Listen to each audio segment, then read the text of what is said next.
Donc un ransomware, c'est un petit logiciel, souvent assez léger, qui est développé par un attaquant, dont le but va être de vous soutirer de l'argent. Donc ce qui va se passer, c'est qu'une fois que vous allez être infecté, le logiciel malveillant va chiffrer vos données, ce qui les rendra illisibles pour vous. Et à ce moment-là, l'attaquant va prendre contact avec vous, va vous demander le paiement d'une rançon, généralement sous forme de Bitcoin, la monnaie d'Internet, et ensuite va en échange vous donner une clé de déchiffrement. Cette clé de déchiffrement potentiellement vous permettant de déchiffrer vos données et d'y avoir à nouveau accès. C'est vraiment le principe de la prise d'otage, donc où là les otages sont vos données et on exige une rançon en échange de la libération de votre otage et donc de vos données. Alors, les modes d'affection, ça va être essentiellement au travers de votre PC, connecté sur votre réseau d'entreprise ou sur Internet. L'attaque la plus connue, c'est le phishing par email, où vous allez recevoir un email de votre entreprise, de votre banque, de votre assureur, de votre compagnie d'électricité, soit avec un lien, soit avec un document attaché. Vous demandant donc de faire une action. À partir du moment où vous allez cliquer sur le lien ou exécuter le fichier attaché, vous allez infecter votre machine. Donc ça, c'est l'attaque la plus connue. Maintenant, l'attaquant dispose d'autres techniques. On a par exemple l'exploitation des vulnérabilités. Donc votre ordinateur possède des bugs et des vulnérabilités et l'exploitant peut les utiliser pour s'intégrer dans votre système. Mais il y a également par exemple des attaques par brute force, c'est-à-dire que l'attaquant va chercher à deviner votre mot de passe et il va utiliser des outils pour ça, ou même du social engineering. Donc là, ça veut dire quoi? Ça veut dire que l'attaquant va prendre contact avec vous, va se faire passer pour quelqu'un d'autre, donc encore une fois le service informatique de votre entreprise, le support technique de votre banque, et va tout simplement vous demander en fait vos informations de connexion, prétextant un problème technique, et si vous lui donnez, ça va lui permettre d'affecter votre machine. Eh bien, je dirais potentiellement tout le monde, aussi bien les particuliers que les entreprises, que les organismes publics, les hôpitaux, etc. Maintenant, il ne faut pas oublier que l'objectif d'un ransomware, c'est de vous soutirer de l'argent. Donc, les cibles principales d'un attaquant, ça va être les entreprises à fort potentiel, sous-entendu de paiement. Donc là où ils ont la plus forte probabilité d'obtenir le paiement d'une rançon. Donc ça va être les cibles principales des attaquants. Vous, en tant que particulier, malheureusement, vous allez être également impacté parce que des ransomware, il en circule pas mal sur Internet et donc vous pouvez être infecté de manière malencontreuse. Maintenant, il est très peu probable que vous soyez la cible directe d'un attaquant spécifique. Alors, la première chose, c'est l'isolement. Donc, si vous êtes un particulier, ce que je vous conseillerais, c'est de déconnecter immédiatement votre ordinateur d'Internet et de vous isoler en fait des réseaux de communication.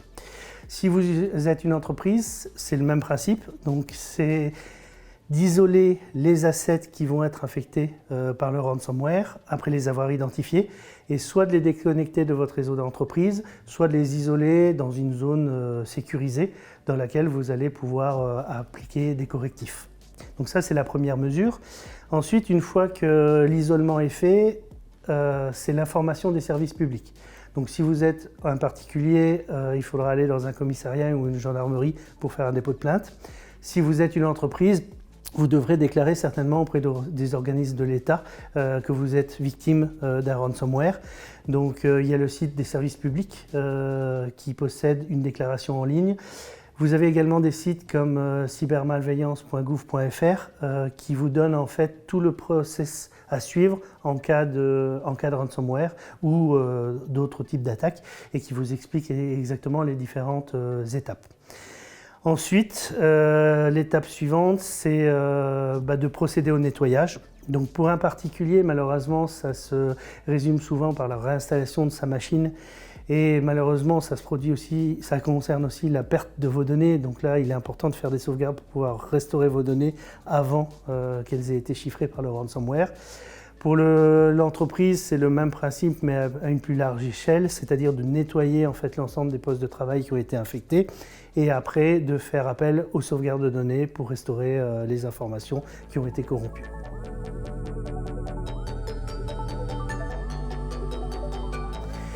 Alors comment fait-on pour se prémunir? La première chose, malheureusement, c'est qu'il n'y a pas de recette miracle et de solution qui vous garantissent à 100% que vous allez être protégé. Maintenant, il y a plutôt des bonnes pratiques à respecter. La première des bonnes pratiques, c'est de maintenir vos systèmes à jour. Donc que vous soyez un particulier, là encore, ou une entreprise, d'avoir des systèmes qui sont dans les dernières versions logicielles, qui appliquent les correctifs édictés par les constructeurs, donc d'avoir des systèmes à jour. Ça, c'est la première chose. La deuxième chose, ça va être, si possible, d'avoir les dernières versions de systèmes de protection. Donc tout le monde sait ce que c'est qu'un antivirus sur un poste de travail. Maintenant, entre guillemets, il y a des antivirus de nouvelle génération qu'on appelle des EDR, donc des Endpoint Detection and Response, qui vont être capables de détecter plus de choses qu'un antivirus classique, qui vont également analyser sur votre poste de travail les comportements qui ont lieu, les commandes qui sont exécutées. Donc avoir ce genre de protection élève votre niveau de sécurité et donc potentiellement vous avez moins de risques d'être affecté. Après, dans les autres bonnes pratiques, je dirais c'est plus du bon sens, c'est soyez toujours vigilants, n'ouvrez pas un email d'un expéditeur inconnu, ne cliquez pas sur un lien qui semble suspect.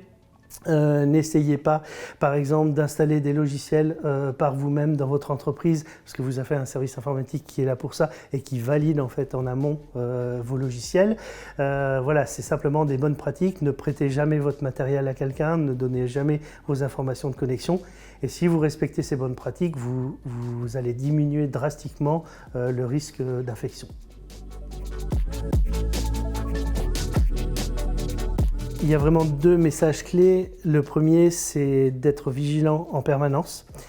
Comme j'ai dit tout à l'heure, de ne pas ouvrir des messages inconnus. Même si vous recevez un message de quelqu'un que vous connaissez, il ne faut pas oublier que ce genre de logiciel malveillant peut utiliser votre carnet d'adresses, donc peut vous envoyer un faux email de la part d'un de vos contacts. Donc si par exemple c'est une personne avec qui vous n'avez pas été en contact depuis longtemps et qu'il vous envoie un email pour vous demander ce que vous avez fait hier, peut-être que c'est suspect. Donc dans le doute, soyez méfiants.